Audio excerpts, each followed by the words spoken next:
going to be a PowerPoint presentation. So what I'm going to have to do first is to share my screen so that all of you can see it, and then we'll get underway here with that.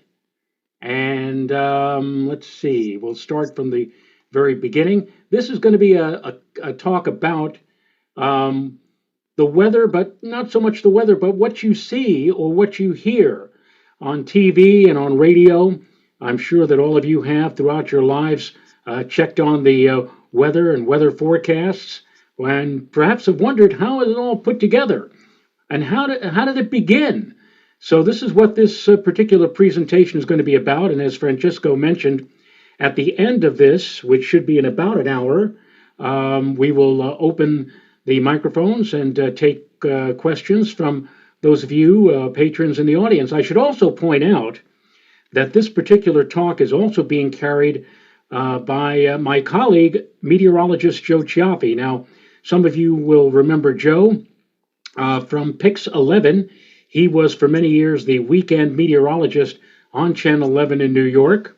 I have known Joe for the better part of the last 40 some odd years, and we have worked together on many endeavors. And tonight, we're going to be carrying this talk on our local weather show. We have a show, and in case some of you are interested, it's on YouTube.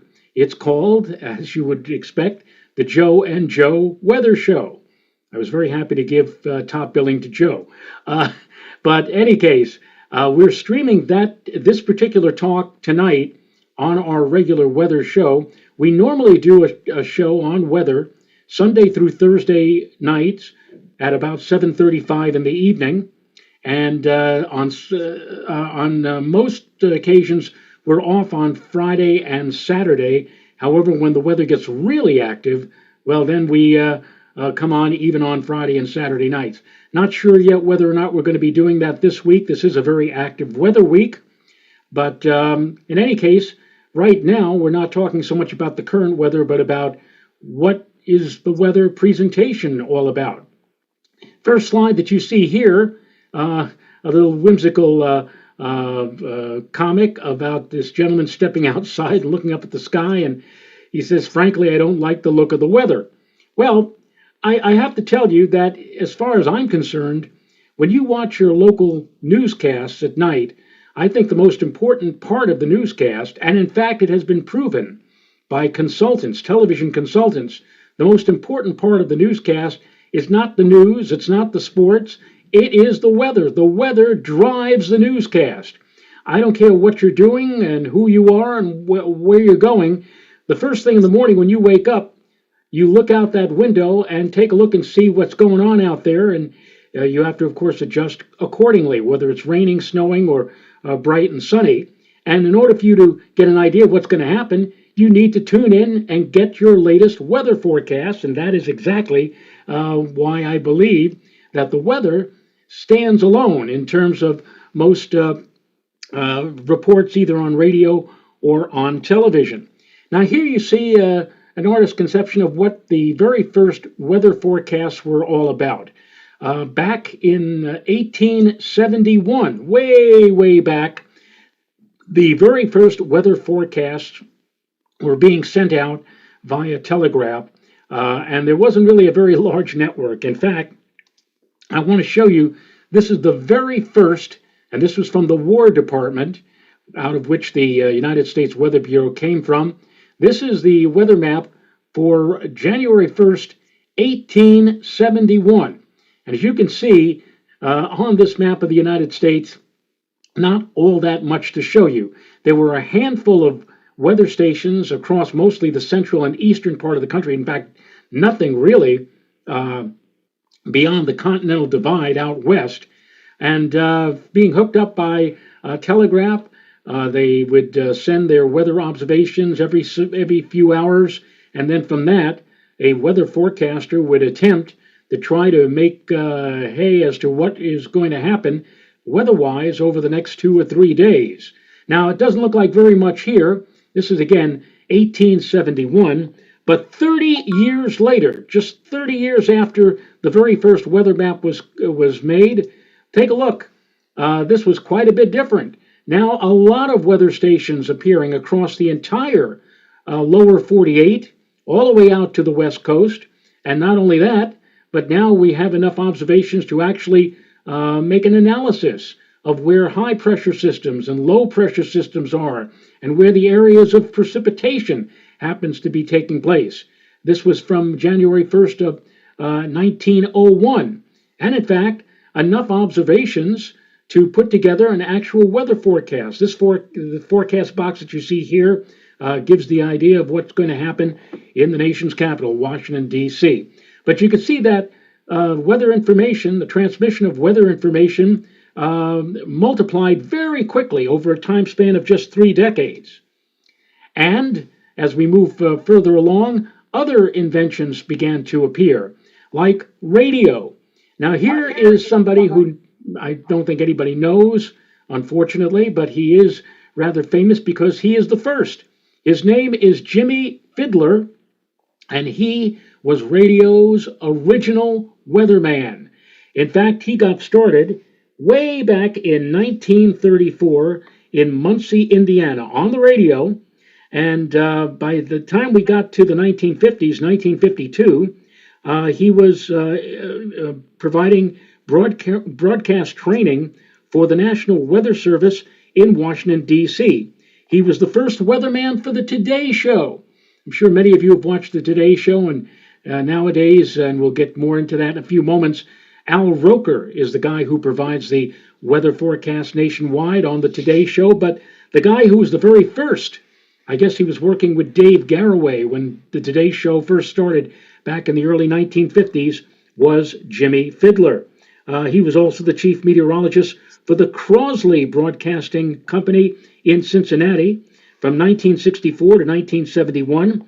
He had worked his way up into the chief meteorologist position at the National Weather Service in Austin, Texas. And then he served as meteorologist in Texas at Austin, Texas from 1973 to 1983 at KTBC TV, again in Austin. So there you go.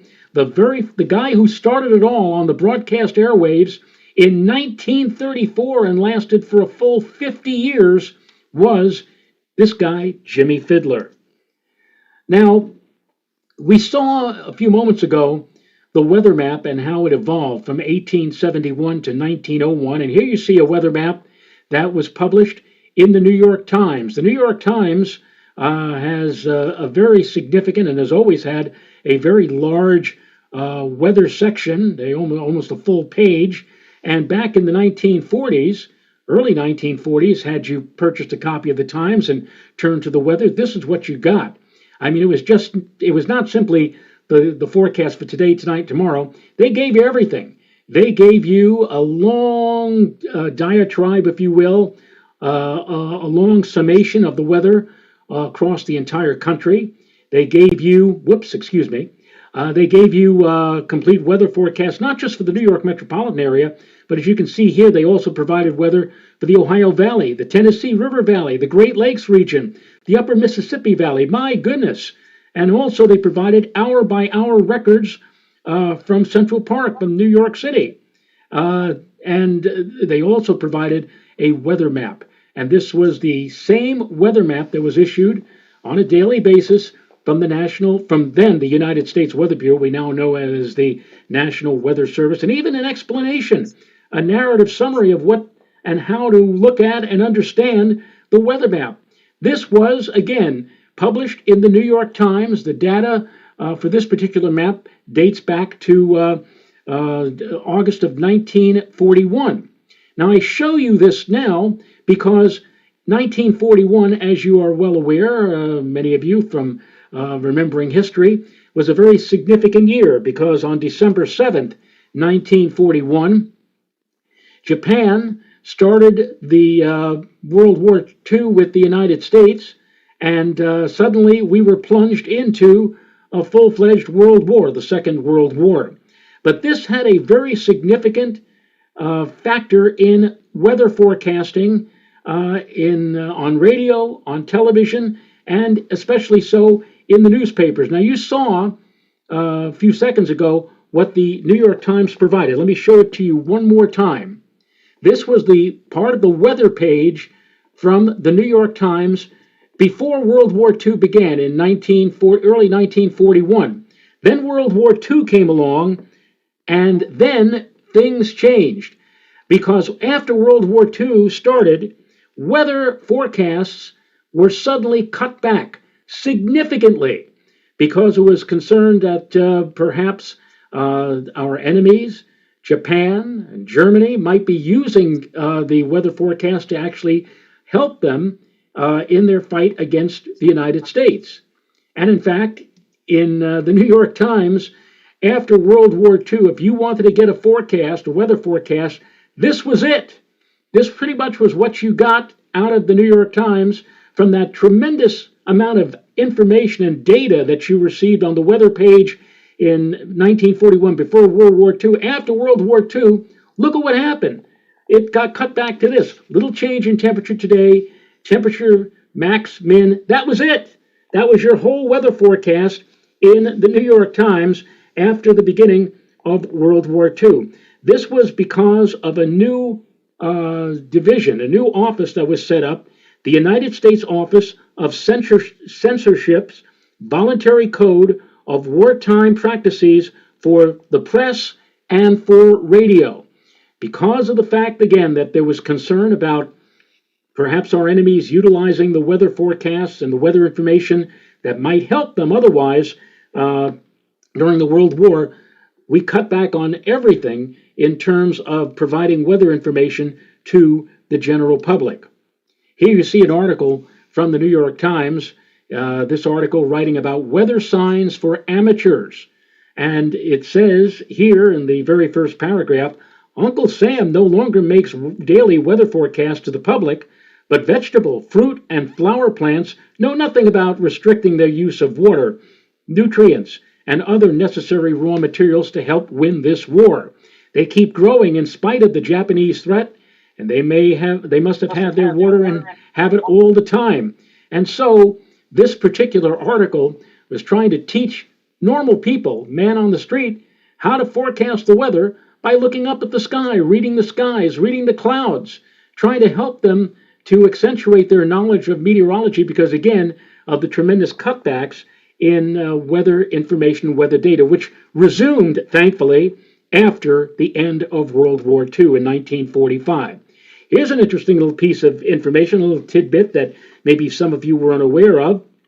There were German U-boats that were trolling the waters just off the Atlantic seaboard of the United States during World War II.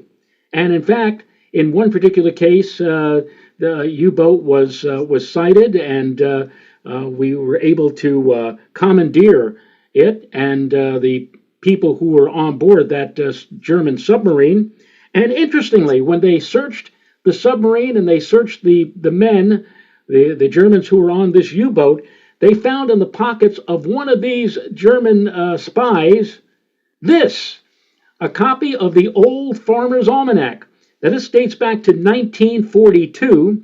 I show you the 1943 edition because there's something very interesting.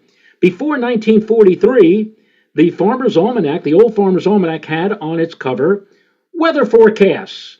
Weather forecasts. Well, after 1942, and after they found a copy of the almanac on this German spy, they had to change weather forecasts to weather indications. Now, we don't know whether or not that German spy was using the Old Farmer's Almanac to try to forecast the weather, or whether or not he was using the tide tables. But in any case, during the final few years of World War II, from 43 to 45, the term weather forecast was changed simply to weather indications. Now, here's a gentleman that may be familiar to those of you, well, those of you of a certain age. This gentleman's name was Henry Morgan, not to be confused with Harry Morgan, who played the role of Colonel Potter in the TV show MASH. This was Henry Morgan. Henry Morgan was a very famous radio commentator who later, with the advent of television, became a very famous quiz show panelist on What's My Line and I've Got a Secret and To Tell the Truth. And he was a fairly well known, both on radio and also on television. In fact, Henry Morgan, when he was on radio back in the 1940s, used to do little comedy skits, as well as doing commentary on the latest events of the day. One night, he did a little comedy skit where he was doing a weather forecast, and it was a very fanciful, funny little thing. And all of a sudden, you hear a big crash in the background, and Henry Morgan said, "Oh, well, I guess that means that the barometer is falling." Now you say to yourself, "Oh, it's a funny little whimsical little thing."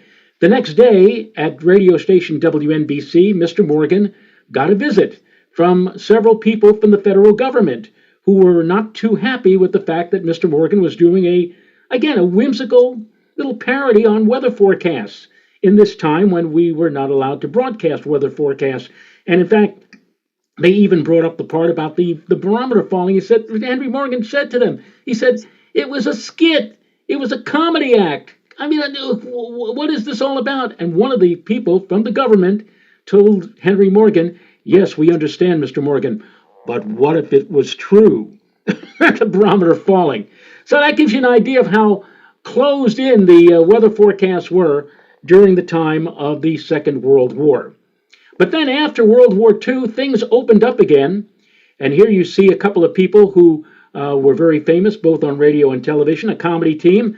The man on the left was Ray Goulding, and the guy on the right was Bob Elliott of the comedy team Bob and Ray. And the young lady who was between them, holding the umbrella, was a lady by the name of Teddy Thurman. Now, back between 1955 and 1975, during that 20-year period, if you tuned in on WNBC radio on weekends, they had a show called Monitor. And Teddy Thurman, which you see again here, was the person who did the weather forecasting. Well, she didn't do the forecasting, but she read the weather in a very sexy, voluptuous voice. And many people commented about the fact that they only tuned in Monitor to hear two things: the comedy acts of Bob and Ray, and also Teddy Thurman, who did the reading of the latest weather across the country, again in that sexy, voluptuous voice. She was known eventually as Miss Monitor. So Teddy Thurman, Bob and Ray, they were the most popular on the Monitor radio show. And of course, Teddy Thurman, mainly because of the weather and the way she presented the weather on radio. Other people who had interesting methods of presenting the weather, this guy, Tex Antoine. Many of you I know probably remember Tex, although I think you may remember him when he was on Channel 7.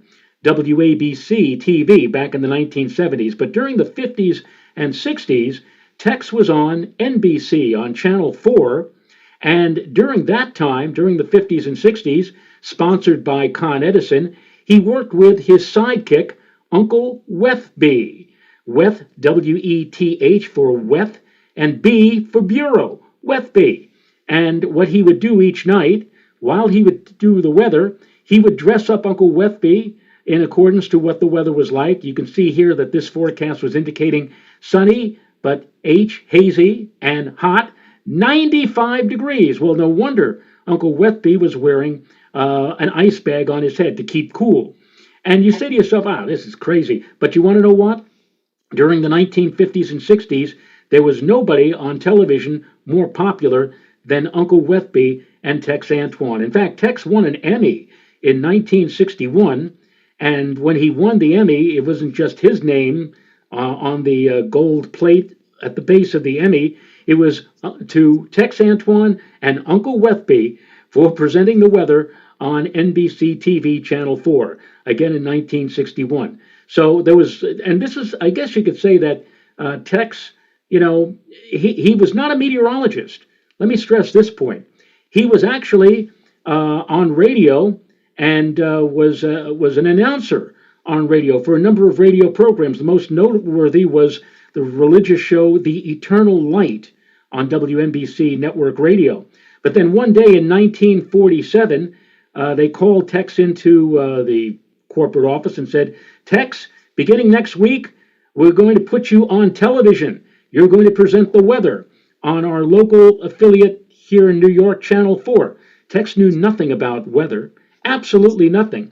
But because the National Weather or the United States Weather Bureau was housed in the same building that Channel 4 was, the RCA building at 30 Rockefeller Plaza.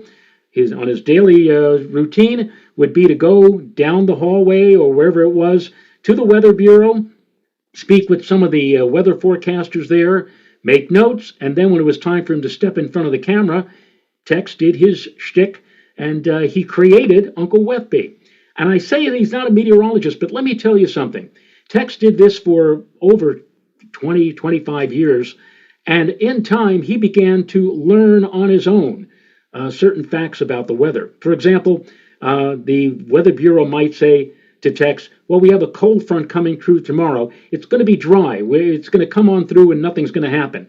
But sometimes when the front came through, there was a shower or two here and there. So Tex eventually learned how to utilize that background knowledge. And even though the Weather Bureau didn't officially call for a shower or two, Tex would say, well, it's not supposed to rain tonight, or we're not supposed to have a shower, but a front is a front is a front. And sometimes Tex was right. Sometimes also there would be a weather front that would come on down from the north and get stuck right over the New York metropolitan area. And Tex would call that sometimes the 125th Street cold front. And he'd say, well, if you live north of 125th Street, it'd be cooler, and if you live south, it'd be hotter and more humid. These were little things that Tex invented on his own. He also pointed out that during the 1930s, that was the decade where there were more records broken or set in terms of temperature and precipitation, rain and snowfall or whatever. And so Tex eventually called that the dirty 30s. So again, even though Tex was not a meteorologist, he became very popular among so many people because of the fact that he came up with these little whimsical thoughts about weather, and sometimes even out forecasted the Weather Service. Here's another guy who was a legend in Philadelphia. His name was Bill Custer. Bill Custer was on Philadelphia television for something like 30 years, and I bring him up and smile a little bit because while he was legendary among the Philadelphia TV watchers in the 50s and 60s and 70s, I actually had a part of Bill Custer's career. In 1978, straight out of college, I got a job at a private weather forecasting service in Queens. And among our clients was KYW TV in Philadelphia, who happened to be the television station where Bill Custer was on. They had decided that after so many years that Bill should need some help in his forecasts. And so they hired the weather service that I worked at. And so since fax machines were just then beginning to become popular, we had to fax Bill Custer a weather map and a weather discussion, and then I'd have to call on the phone and talk with Bill each afternoon to tell him what we thought the weather was like. Bill was a wonderful guy, and I must tell you that, you know, he never showed any inkling toward being annoyed, although I think privately to myself, he probably was a little annoyed. Here he was, a veteran of television, and he was even on the radio, I suppose, too, for many, many years, decades. And now suddenly he was being told what to forecast and how to forecast by somebody right out of college. I was 22 years old. And, one time Bill even asked me, he said, can I ask you a question, Joe? And I said, yeah, what's going on, Bill? He said, how old are you? And I said, 22. And Bill said, 22? He said, I've got shoes older than you, Joe. But Bill was a great guy. And again, if you lived in Philadelphia, he was the man. As Tex Antoine was the guy that everybody looked up to for weather in New York, Bill Custer was the guy that everybody followed in Philadelphia. Here's the guy that everybody followed if you lived in Boston. His name was Don Kent. And Don was on WBZ in Boston, television and radio. In fact, growing up and getting an interest in weather and weather forecasting, I used to actually tune in. WBZ is one of those stations, those 50,000 watt clear channel flamethrower stations, which at night could be heard in like 38 states. Well, Boston's right up the road, really, from New York. and the station would just boom in on my radio at 1080 on the dial, and I used to listen to Don Kent, and when he used to give his weather forecast in that New Englandese accent. Well, it looks like there's going to be a big storm moving, and we're going to be watching it very closely, and how the storm is going to be affecting the coastal marshes and even some of the harbors. I learned how to talk with a Boston accent by listening all those years to Don Kent. But again, he was legendary, like Tex Antoine in New York and Bill Custer in Philadelphia. Don Kent was a legend in the Boston area. And there were weather women. You know, back in the 1950s and early 60s, there were a lot more women doing the forecasts on television as opposed to men. Here's somebody I remember as a very young boy. Her name was Carol Reed, and Carol would do the weather on Channel 2 here in New York. The thing I remember most about Carol, regardless of what the weather was, be it a sunny day or a cloudy day or a stormy day, she always would end her forecast the same way. She'd look into the camera, smile nicely, and say, "This is Carol Reed, and you have a happy." I don't know about what have a happy whatever, but that was her signature line at the end of each forecast. Carol Reed, who stayed on CBS until 1965. Here's another lady, but she lasted a lot longer than Carol Reed. This lady was Marcia Yockey, and she was on WTVW and WFIE in Evansville, Indiana, and she lasted for 35 years. She was a meteorologist and a science reporter, and she was also sponsored by Hessmer's. Hessmer's was a company in the Midwest which provided canned goods, and she was Hessmer's girl. She was the one who, Hessmer said, as long as you've got Marcia Yockey doing the weather, we'll stay on and we'll sponsor her and we'll continue to be with her. And she lasted all the way into the middle 1980s. She too was sort of a pioneer of TV weather for women. Over time, you had other people who did the weather. Here you have somebody who might be familiar to some of you. His name was Ira Joe Fisher. He was on, I think he was on all three channels, 2, 4, and 7. His shtick was the fact that he would do the weather by standing behind a piece of plexiglass. So you were actually seeing him appear through a piece of plexiglass, and then he would take a white grease paint crayon, and he would provide the weather by writing on the plexiglass. But if he was behind the plexiglass, and if he started writing, if he wrote, the way you and I would write, it would appear on your screen backwards. So what did he have to do? He had to write everything backwards to him. So he was actually writing 85 and 48 and nice backwards so that it came out forwards to what it appeared like to you. That was his shtick.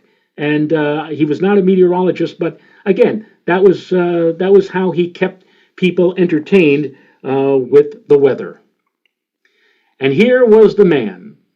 You talk about somebody who was a legend. This was the GOAT. This, I think, in the New York metropolitan area was the guy who was the greatest of all time in terms of weather. And many of you may remember Dr. Frank Field. Frank passed away a year ago. He made it all the way to 100 years old. Of course, he wasn't on TV until he was 100, but he stayed on pretty long, all the way into the 90s, and I think he was on Channel 4 for much of his career. He was on Channel 2. I think for a short time he was on Channel 5 and Channel 9. He was an amazing guy.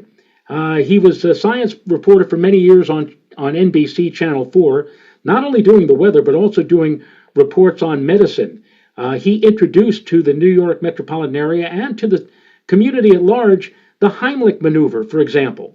And during space coverage, it was Frank Field who was the very first person ever to show satellite pictures of where the returning astronauts are going to land in the Atlantic or Pacific Ocean, the cloud cover, and talking about what the weather conditions would be like in the area around where the splashdown was going to be. I doubt very much Frank would have become as famous and as well known as he became were it not for this guy. right here, Johnny Carson. Johnny Carson elevated Frank Field and made him a famous name. And in fact, whereas Frank Field might have initially have been rather stodgy, he was Dr. Frank Field, and he did a straight weather forecast every night.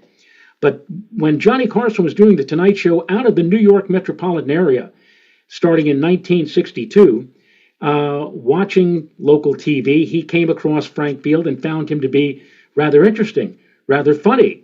Well, maybe not so much funny, but he felt that maybe he could make fun of Frank Field. He called Frank NBC's crack meteorologist. And this eventually grew to a point where he invited Frank Field on The Tonight Show more than a few times, and of course took full advantage of Frank Field. Johnny had some favorite moments with one of our favorite stars. Would you welcome Dr. Frank Field? Back in the 60s when Johnny was taping all his programs at Rockefeller Center, I guess one of his writers, comic writers, thought it'd be fun to take a pop at the weatherman, and I was a perfect subject. And that was the beginning of a beautiful and very public friendship. Dr. Field would recently receive an honor, for his predictions that were 90% accurate, 6% of the time. I didn't know how to get back at him because NBC was very conservative. You did not dare fool around with local or network news in those days. So what I did was, I took all pictures of John's that were rejects, I cut the head out, I pasted them on other pictures, and I would bring them on the air with a very straight face, and each night I would get back at him. And he just kept on picking on NBC's crack meteorologist. The fun-loving feud would continue for years. Frank, with his deadpan delivery, taking pot shots at Johnny during his evening weather segments. And Johnny, who would turn the other cheek and invite Frank on The Tonight Show, no matter what the weather was. 14 days of solid rain. It's been sunny all over. Carson pretty much took the cake one night when he snuck up on Frank during a live weather segment. I was terrified. I was as rigid, and my voice went up several octaves. And I said, what is he going to do? We're live on the air, and I'm already in trouble with the news department, and here he is on the 11 o'clock news. And nobody could help me. I was alone, and Carson, of course, the next thing was very nice. He apologized. He went on the national network and described what he had done to me, and that kept me out of trouble because he admitted that he had done it. All of Johnny's... I got to tell you something. I actually saw that when Frank Field was... bothered by Johnny Carson one night during his weathercast. My grandfather and I had just gotten home. We had gone to Shea Stadium to see a baseball game. It was about 11 o'clock at night. I got back. I wanted to have a little snack before I went to bed. Flicked on the TV, watched the local news, and all of a sudden, here's Frank Field doing the weather, and Johnny Carson came right smack in the middle of the forecast. And I got to tell you, Frank Field ignored Johnny, or at least he tried to ignore him as best he could. But of course, as you saw, Frank Field, Johnny Carson took Frank Field's pointer, broke it in half, handed it back to Frank Field. It was very, very funny. But again, I think that Frank probably would not have become as well known as he did if it weren't for Johnny Carson helping him out and having him on The Tonight Show more than a few times. What you're seeing on the screen now is the seals of approval from the two major weather societies, the American Meteorological Society and the National Weather Association. Now, when you watch your local TV weather forecasters at night, you should look for the seal. If the person who's presenting the weather has the seal, that means that he has been or she has been approved because of their meteorological expertise. In order to get a seal, what you have to do is you have to take a rather rigorous test with a number of different questions around the field of meteorology.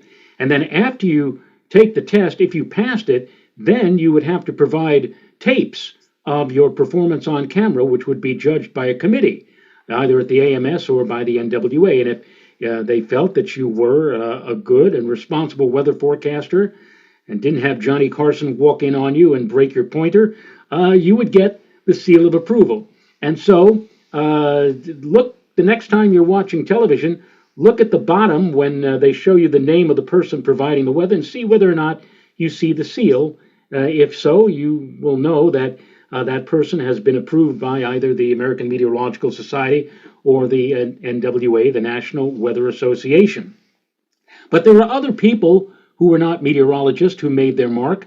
This gentleman is Frank Blair. Frank was the guy who provided the news coverage, or who read the news, on NBC's Today Show during the late 1960s and through much of the 60s and into the early 70s. And when Frank finished doing the news, they would show a weather forecast map, and Frank would read the information, taking you on a tour of the weather across the entire United States, and sometimes even indicating where severe weather may occur. He did this so well that the AMS, the American Meteorological Society, awarded the Today Show with an award for its weather coverage. Again, Frank Blair was not a meteorologist, but it was just the way he presented it in a flat, what would be the word I'm looking for? He didn't do it in a funny way. He didn't do it in a boring way. He just did it in a way where it was rather interesting. And the AMS felt that it was done in such a professional manner that, again, the Today Show was given a special award for its weather coverage. This is long before such things as Fox Weather and the Weather Channel.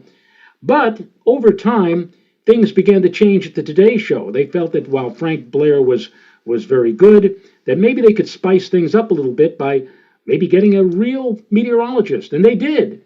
This gentleman was Bob Ryan, who for many years did the weather in Washington, D.C., and they hired Bob Ryan for several years to do a weather forecast on the Today Show each morning, and he did a credible job. But then somebody in the corporate hierarchy said, well, this is all very nice. You know, it's nice to have a guy who knows what he's talking about, but why don't we spice things up a little bit?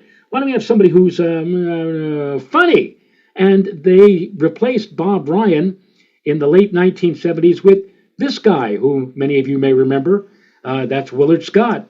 And Willard was interesting in that he not only used to, tell the weather in a rather interesting and sometimes even a vibrant way, but he also had other shticks. For example, I think he got together with a jam and jelly company where they would announce or congratulate people who turned 100 years old.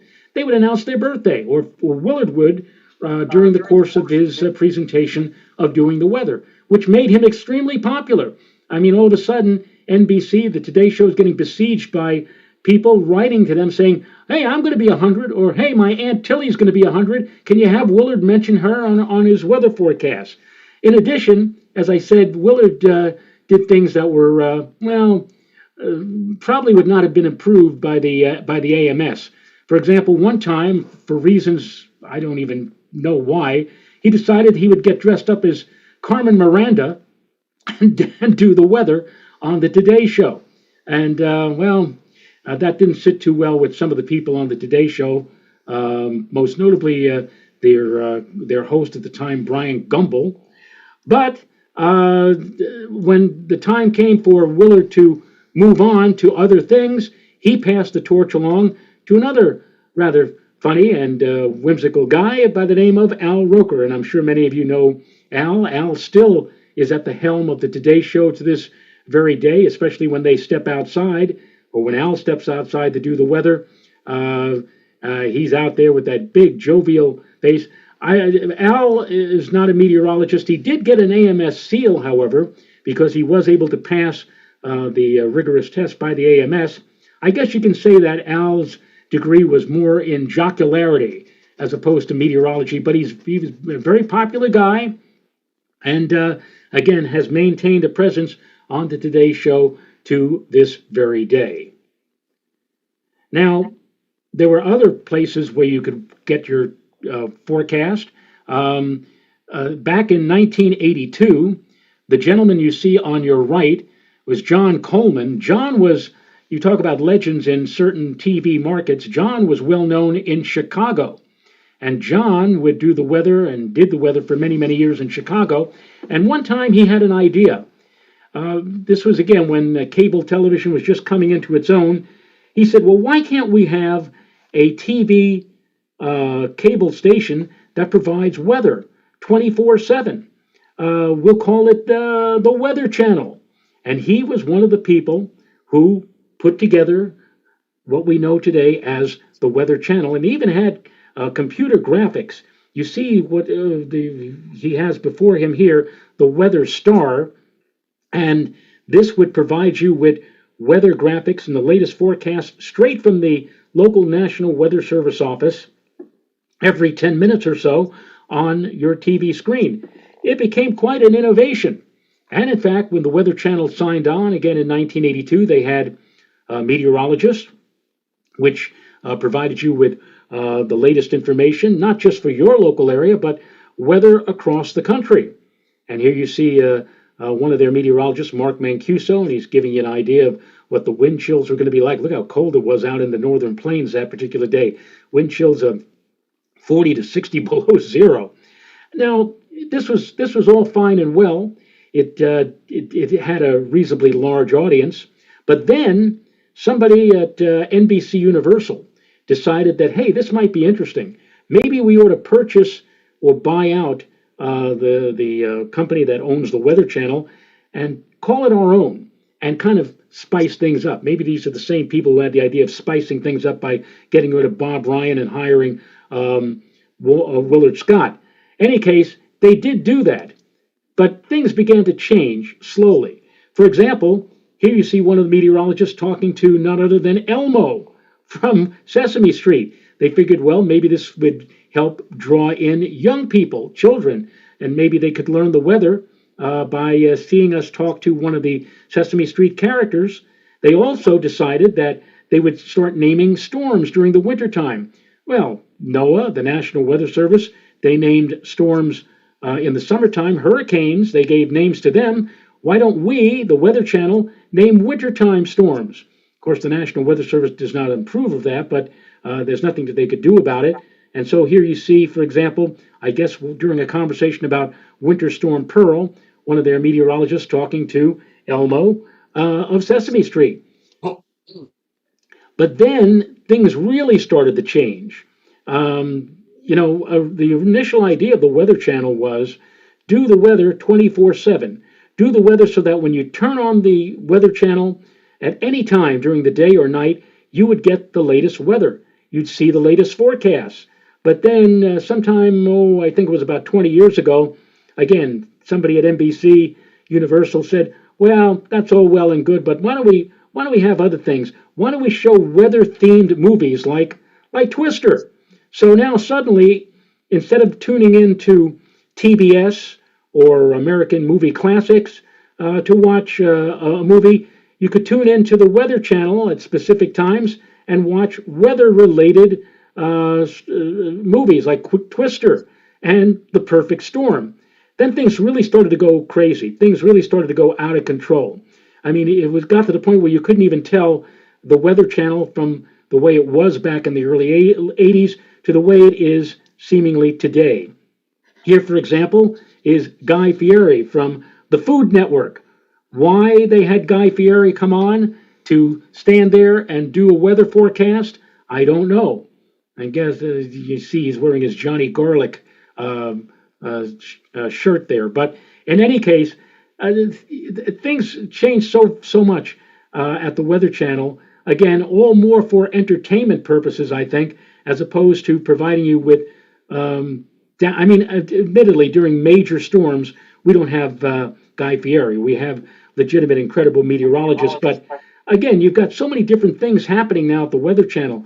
Oh, documentaries. I one night during a severe thunderstorm warning, I flicked on the Weather Channel just to see what they were doing, and instead I was seeing a documentary about a tornado that hit the Midwest 30 years ago. I said, what is this?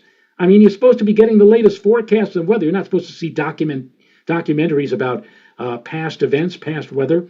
Again, it sounds interesting to put on a weather channel, but really, it is moved far away from what John Coleman originally thought the Weather Channel should be back in the 1980s, 24/7 weather. So how do we get the weather? how do we get the information to provide you with a forecast? How do meteorologists and on-camera people or broadcast people provide you with weather? They do it twice a day, first of all, by launching balloons, weather balloons, up into the atmosphere. Here you see the balloon, and down at the bottom at the cord here, you see a box. And that box is a radiosonde.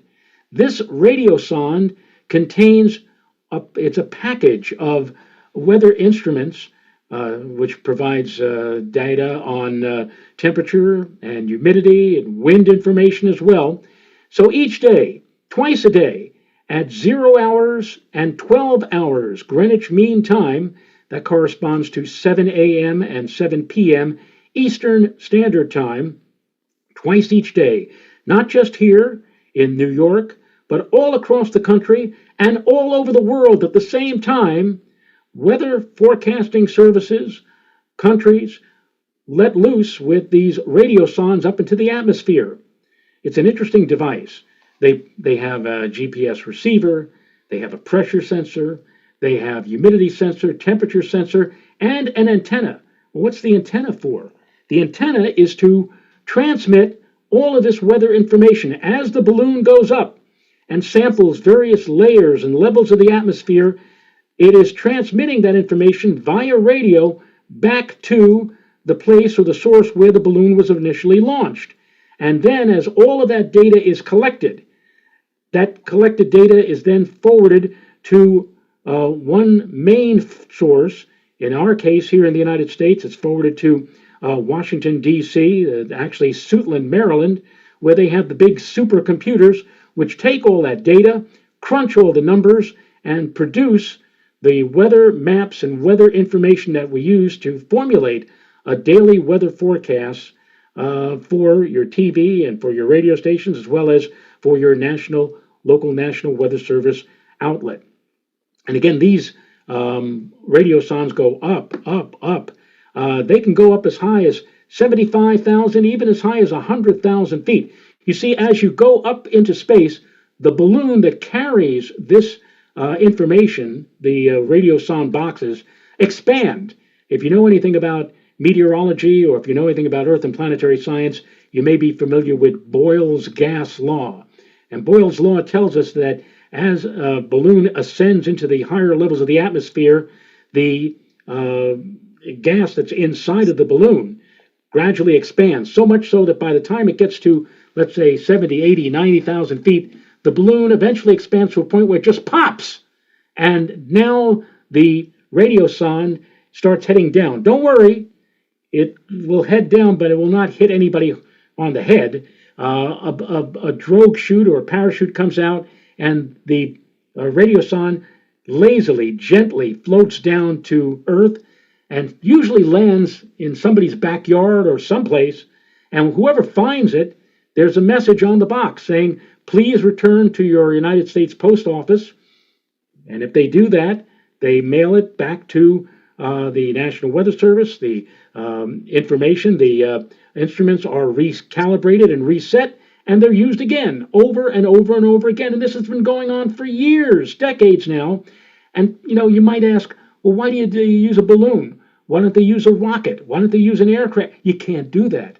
Think about it. If you're going to sample all the layers of the atmosphere from ground zero all the way up to, let's say, 100,000 feet, you got to do it with a balloon as it slowly goes up, up, up, up, up, up. You can sample each level of the atmosphere fairly quickly and fairly easily, and then the balloon pops, and then the radiosonde comes back down to the Earth.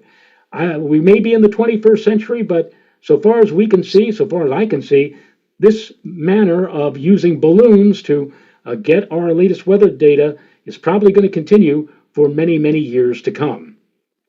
And as I said, this happens all over the world. Take a look. All of these blue dots that you see here at that exact moment, 0 hours or 12 hours, Greenwich Mean Time, all of these places are releasing balloons into the atmosphere, sampling that data, sampling the atmosphere, and then sending that data back to their local weather offices, where it is again forwarded. Here in this country, it's forwarded to Washington, where the supercomputers are.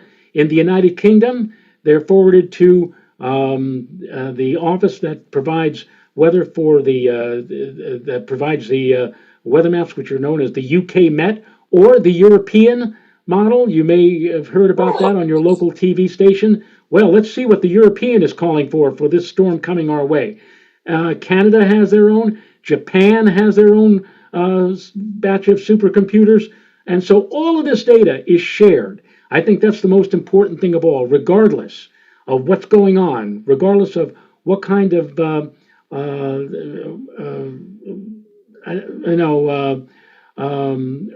event is taking place, wartime events or whatever like that.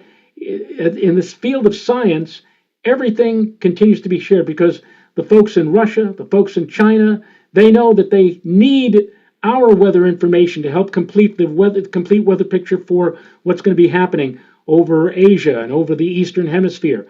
We too know that we need the data that's going on the other side of the globe to provide information for our supercomputer. So it's all a matter of cooperation all across the globe. And here are the supercomputers. Here in the United States, we make use of the NAM, the North American model, the GFS, the Global Forecasting System. We have the HRRR, which is a rapid short-term weather model. And again, up in Canada, they have their own set of supercomputers. All of this providing you or providing meteorologists with the data so as to provide you, the taxpayer, with the latest weather forecast. Here you see weather radar. This is the radar that is the latest Doppler radar, which can be found all over the country at various weather sites. We have one out in eastern Long Island in Upton, New York, at the National Weather Service Forecast Office near Brookhaven Lab in Long Island. For many, many years, I mentioned at the onset of this talk, the National Weather Service, the U.S. Weather Bureau, was housed at the RCA building in Rockefeller Center. But the reason that they had to move away from Rockefeller Center was because of ground clutter.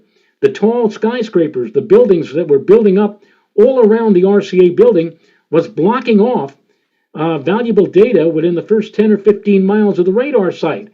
And so we wouldn't know, for example, during a severe thunderstorm where a thunderstorm was located, they had to do something about that. So they changed and moved out to eastern Long Island, where they're out now in a pretty wide open area, no tall buildings, no tall skyscrapers to cause any ground clutter.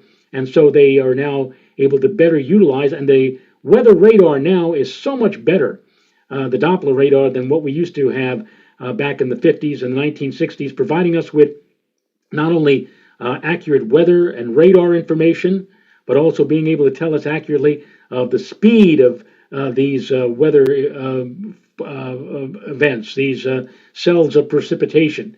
So it is much, much better located where it is out in Long Island. Now here you see, for example, here's Westchester County, here's Rockland County, New York City is right about here. The only thing that is a drawback to where the weather radar in Upton, Long Island happens to be is there's some kind of an obstacle, something that happens to be located, I think, some miles away from the radar. And when the radar scans are occurring, it hits that obstacle and it causes a gap, a widening gap in this one sector here off to the north and west of the radar. Can't do anything about that, unfortunately, but they do get much clearer pictures out there in eastern Long Island than what they used to get in Rockefeller Center. And then there's the satellites. We have our GOES weather satellites. These are amazing instruments. We've been launching weather satellites since the early 1960s, but the latest set of GOES satellites are so sophisticated, providing us with so much more information. A solar ultraviolet imager, a magnetometer, space environment in situ environment sensor. We can actually observe what's going on space weather-wise on the sun with the latest eruptions from solar disturbances on the sun. We have an advanced baseline imager. We have an extreme ultraviolet and X-ray iridescence sensor. Geostationary lightning mapper. We can watch and track lightning storms, thunderstorms from high up at 22,000 miles above looking down on the North American continent and looking down into various sectors of the United States. These satellite images that we get now, so much more different, so much more improved and refined as opposed to the early satellite images that we used to get from 20 and 30 and 40 years ago. And of course, the way TV weather people present the weather now is so much different than, let's say, we saw back in the day with Tex Antoine and Bill Custer, and the early days of using plexiglass maps and grease pens to write on the maps and show you where the weather information, where the weather systems are. Now, of course, using computer technology, all one has to do is just stand in front of a chroma wall, a green wall or a blue wall, and have somebody from the control room put up the latest weather maps. And of course, also we have such things as Futurecast, Future Track, showing you what the computers are saying, where a thunderstorm or where a storm system will be 24, 48, 72 hours from now. The things that we couldn't even dream about back in the day. Well, I got started in this business in 1978. This was so far flung into the far future. Couldn't even have dreamed that we'd be able to do stuff like this now. When I got started in 1978, this pretty much looks like the kind of desk I was working at. I had a phone, and the maps came off of a fax machine. The maps were printed on chemical-treated paper, and we used to have a pegboard where we would hang the maps up.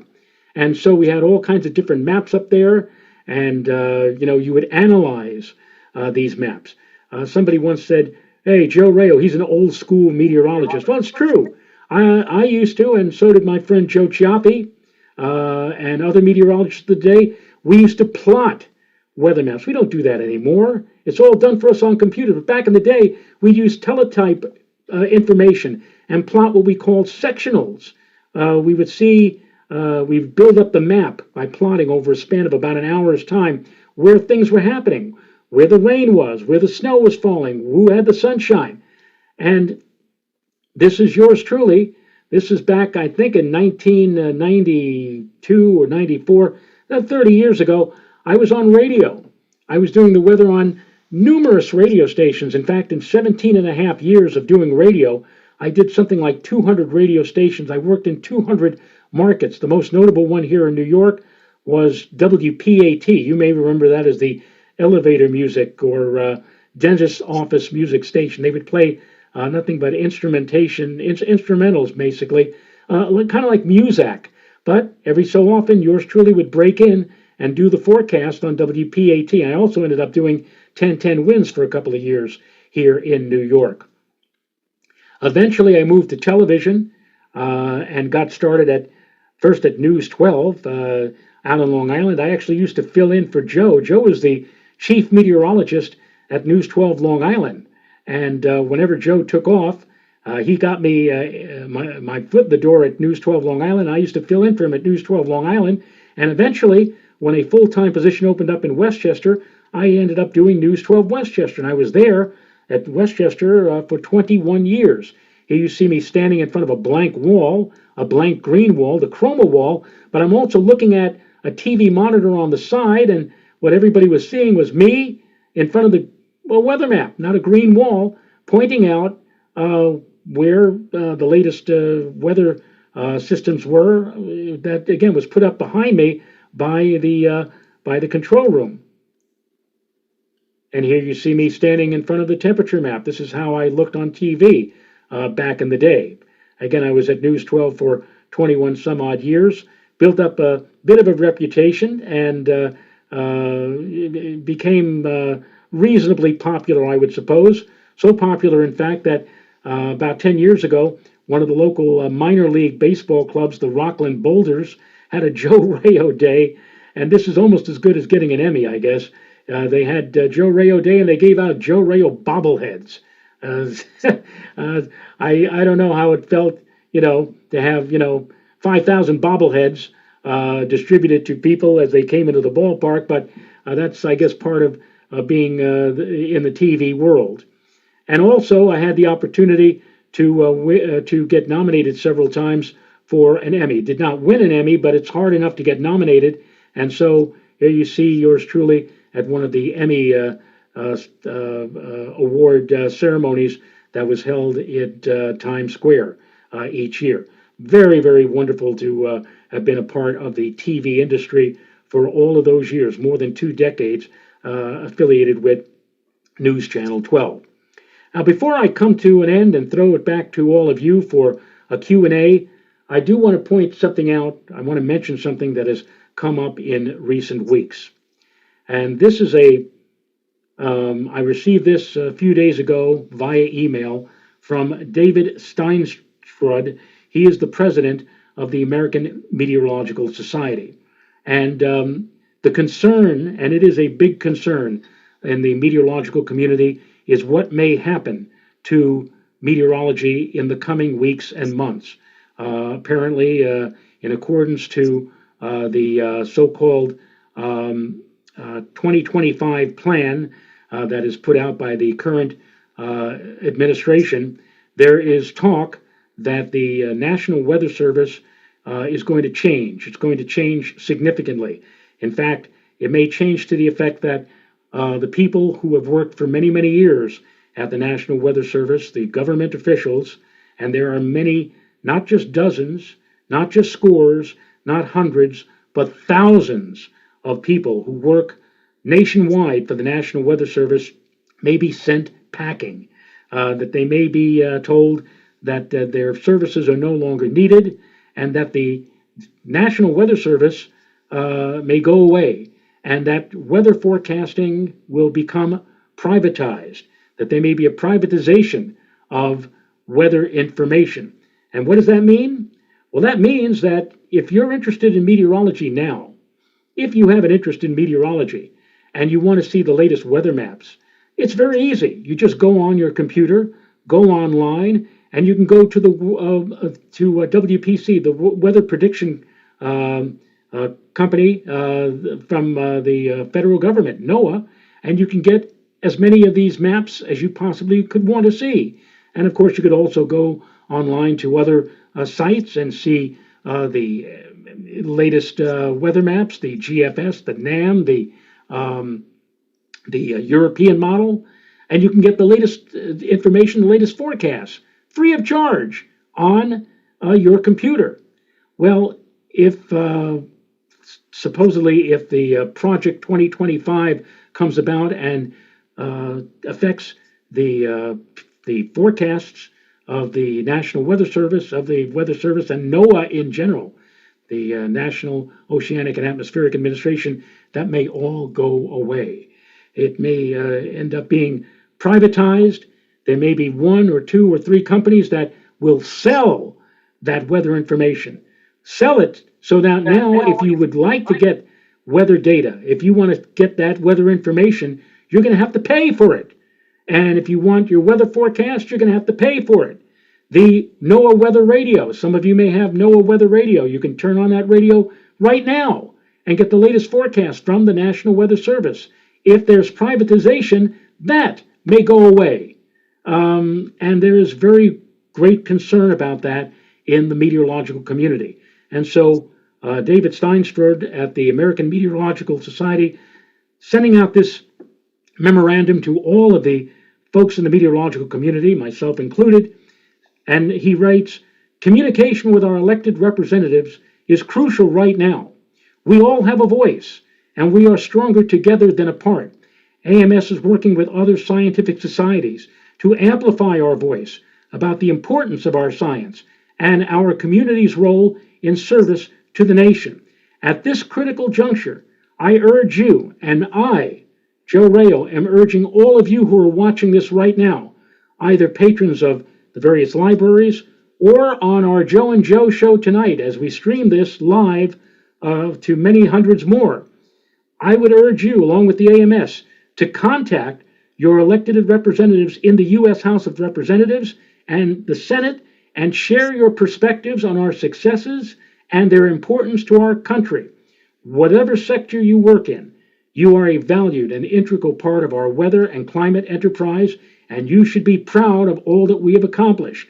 the work that we do, we being the National Weather Service, the American Meteorological Society, the National Weather Association, all of these things are your service. I had a professor who worked as a lead forecaster at the New York National Weather Service, Tom Grant. Tom may have gone, to his reward some years ago. He was, when I had him as a professor at the college that I was at, he was already in his 60s, but Tom referred to the National Weather Service as the People's Service. The work that they do is a vital part of our nation's infrastructure and contributes to its security and prosperity. If the National Weather Service is suddenly boarded up, so to speak, if the many hundreds and thousands of people who work there are suddenly laid off and sent packing, and privatization takes place just to save a few bucks, you're going to lose the National Weather Service. You're going to lose your weather forecast and weather data and access to it. And so I hope that if you're concerned about that, that you do, as David Steinstro suggests, write to your congressman, write to the Senate, write to all of your elected representatives and tell them you don't want that to go away. You want it to be maintained. You want the Weather Service and the weather information to remain the way it is this very day, and hopefully it will. So that's my 3 or 4 minute rant at the end of what I hope was a rather educational and entertaining presentation. I thank all of you for listening.